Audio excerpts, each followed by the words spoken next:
मुख्यमंत्री गहलोत कल कलेक्टर्स से करेंगे संवाद। पूरी दुनिया में होना चाहिए वैदिक ज्ञान का प्रचार प्रसार। निरंजन आर्य को पक्षकार बनाकर नोटिस जारी। रीको का सेक्शन ऑफिसर 3,500 रुपए घूस लेते गिरफ्तार। चो भर्ती परीक्षा के अभ्यर्थियों का स्वास्थ्य भवन पर धरना। नमस्कार, आप जुड़े हुए हैं राजस्थान के सबसे बड़े Dainik Navjyoti digital news network से। जयपुर में आज क्या कुछ हुआ आप देखिए हमारे साथ। जी हां, समाचार वही जो आप देखना चाहे। मुख्यमंत्री अशोक गहलोत लंबे समय बाद बुधवार को कलेक्टर से संवाद कर सरकार की जन कल्याणकारी योजनाओं की समीक्षा करते हुए राजस्व प्रकरणों पर चर्चा करेंगे। सीएमआर से बुधवार को दोपहर 3:30 बजे से वीडियो कॉन्फ्रेंसिंग के जरिए होने वाली बैठक में कलेक्टर्स के अलावा सभी विभागों के अतिरिक्त मुख्य सचिव, प्रमुख सचिव और सचिव मौजूद रहेंगे। नए साल में सभी कलेक्टरों के साथ मुख्यमंत्री का यह पहला संवाद होगा। इस वीसी में पहले सरकार की फ्लैगशिप योजनाओं को लेकर कलेक्टरों से फीडबैक लिया जाएगा। इसके बाद राजस्व प्रकरणों के बारे में कलेक्टर्स से चर्चा करेंगे। वीसी में सीमा ज्ञान से संबंधित लंबित प्रकरणों के निस्तारण की समीक्षा, सेट अपार्ट के लंबित प्रकरणों की समीक्षा, पेट्रोल पंप स्थापित करने से संबंधित लंबित प्रकरणों की समीक्षा, राजस्व विभाग के न्यायालयों में दर्ज प्रकरणों की समीक्षा, भू अभिलेख के कंप्यूटरीकरण प्रगति की समीक्षा और राजस्व विभाग के रिकॉर्ड में गैर मुमकिन आबादी भूमि के रूप में दर्ज सिवाय चक भूमि भूखंडों को संबंधित स्थानीय निकाय को स्थानांतरण करने संबंधी प्रकरणों की समीक्षा भी की जाएगी। मुख्यमंत्री अशोक गहलोत ने कहा कि वैदिक ज्ञान का प्रचार प्रसार पूरी दुनिया में होना चाहिए। वसुधैव कुटुंबकम की भावना हमारे देश की मूल भावना है। भारत सरकार को भी इस काम के लिए आगे आना चाहिए। विनोबा भावे ने जय जगत की बात कही थी, लेकिन आज हमारे मुल्क में क्या हो रहा है? दुनिया कहेगी पहले अपना घर संभाल लो।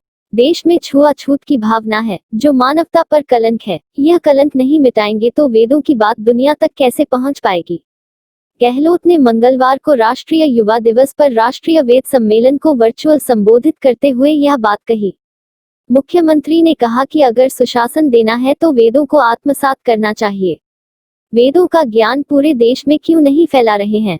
गांधी जी का ऐसा का संदेश संयुक्त राष्ट्र संघ को मानना पड़ा। पूरी दुनिया में अहिंसा दिवस मनाने की घोषणा हुई थी।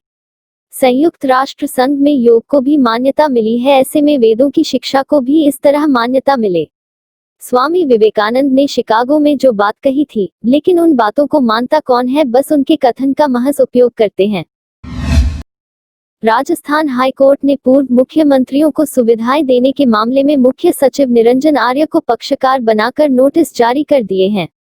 जस्टिस सबीना और जस्टिस सी.के. सोनगरा की खंडपीठ ने यह आदेश मिलापचंद दांडिया की अवमानना याचिका में सीएस को पक्षकार बनाने के लिए दायर प्रार्थना पत्र पर सुनवाई करते हुए दिए। प्रार्थना पत्र में कहा गया कि हाईकोर्ट ने 4 सितंबर 2019 को आदेश जारी कर राजस्थान मंत्री वेतनमान अधिनियम 2017 की धारा 7 बीबी और धारा 11 को अवैध घोषित कर रद्द कर दिया था।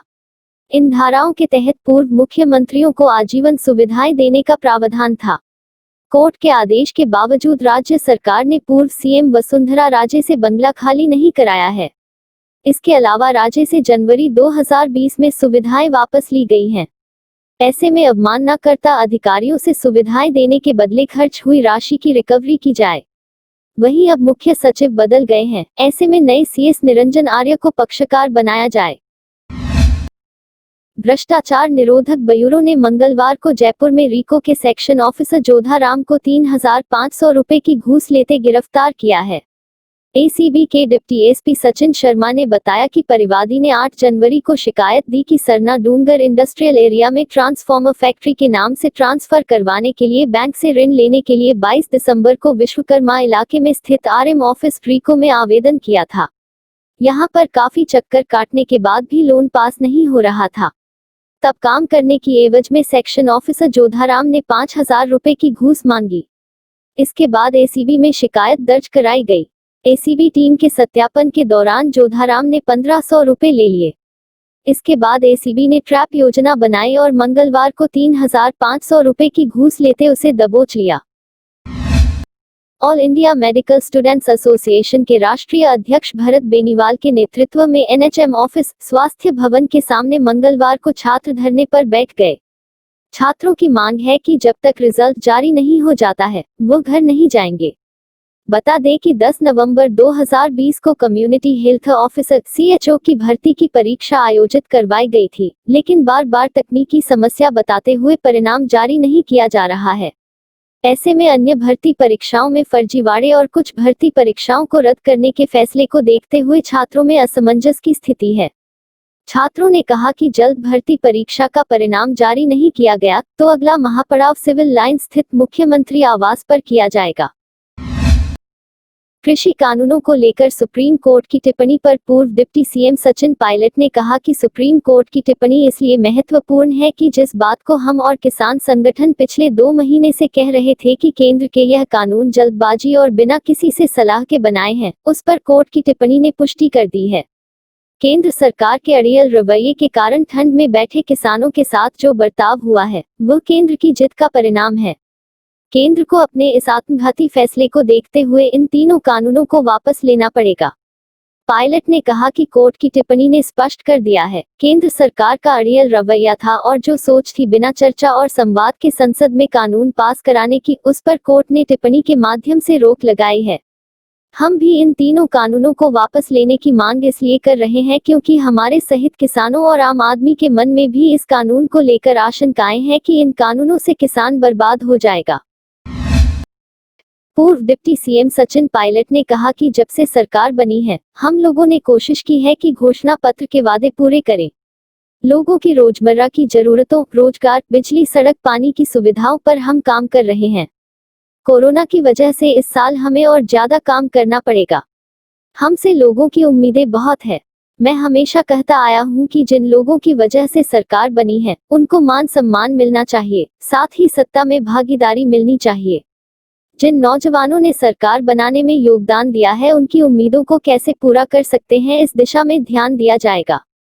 अभी हमारी सरकार को 2 साल हुए हैं और 3 साल बाकी है। मुझे पूरा विश्वास है कि कांग्रेस का संगठन और सरकार लोगों की उम्मीदों पर खरा उतरेगी। राजस्थान यूनिवर्सिटी के सहायक प्रोफेसर सीबी यादव के नेतृत्व में यूथ फॉर किसान के बैनर तले तीनों कृषि कानूनों के विरोध में युवा दिवस के अवसर किसान तिरंगा यात्रा निकाली गई। चौमू और आसपास के क्षेत्रों से बड़ी संख्या में किसान शाहजहांपुर टोल प्लाजा पर पहुंचे और फिर यहां से पैदल मार्च के रूप में शाहजहांपुर बॉर्डर पर आंदोलनरत किसानों को समर्थन करने लिए पहुंचे। इस यात्रा में राजस्थान यूनिवर्सिटी से भी युवा बड़ी संख्या में पहुंचे।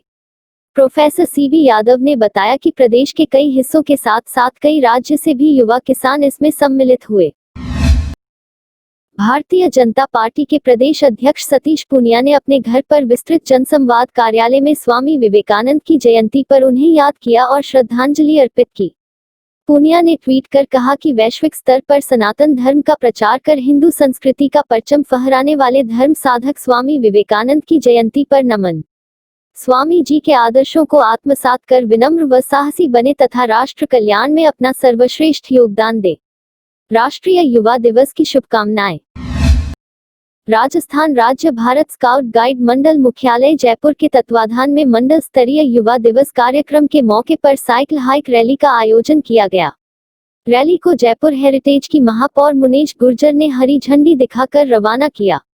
इस दौरान राज्य सचिव रवि नंदन भनोत, मंडल commission guide doctor Sushma Singhvi सहित कई लोग मौजूद थे। इस रात की सुबह नहीं होती जब तक हाथ में उसकी गर्माहट नहीं होती। चाय का प्याला, अखबार साथ पुराना है, मिट्टी से जोड़ता है। खबरों की खुशबू से सारा घर महकता है। हर रंग में ढला कहानियों से किस्सों तक ले जाता है बेरोक टोक। देश के हर हिस्से तक ये हकीकत का आईना है। ख्वाबों को सच करके दिखाता है। दैनिक नवज्योति, आपके लिए, आपके साथ। ये थे आज के मुख्य समाचार। विस्तार से जानने के लिए पढ़ते रहिए दैनिक नवज्योति। दैनिक नवज्योति के YouTube चैनल को सब्सक्राइब करें और ताज़ा अपडेट के लिए बेल आइकॉन दबाएं।